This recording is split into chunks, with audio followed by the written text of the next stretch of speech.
Hello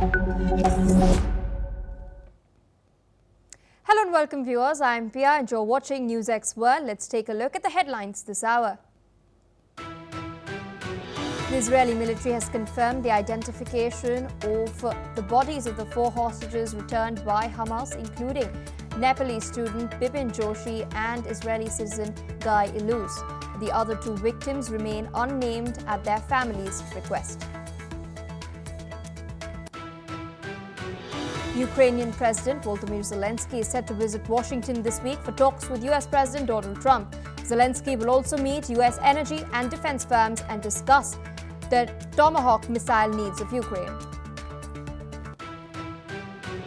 US Treasury Secretary Scott Bessent has stated that US President Donald Trump remains on track to meet Chinese leader Xi Jinping in South Korea later this month. This comes as both sides try to de-escalate tensions over tariff threats and export controls. The US and China have rolled out special port fees on shipping firms registered in both countries as the trade war between the world's 2 largest economies escalates. The US first announced this fee earlier this year, and China has levied reciprocal fees for US-linked ships in its ports.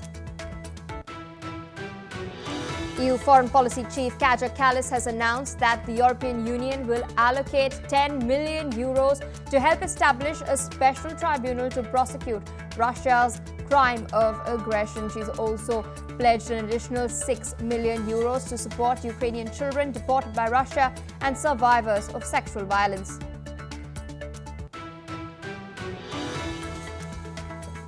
At least 64 people have lost their lives in torrential rains that inundated Mexico.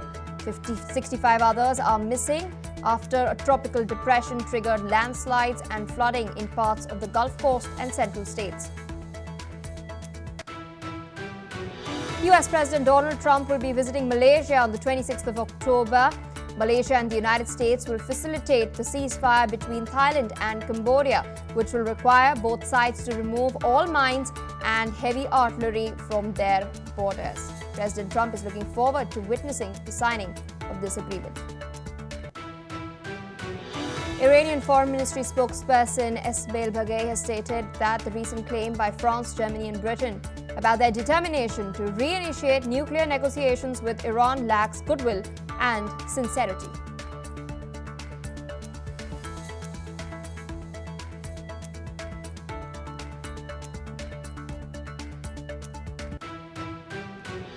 All right, viewers, those were the headlines and our top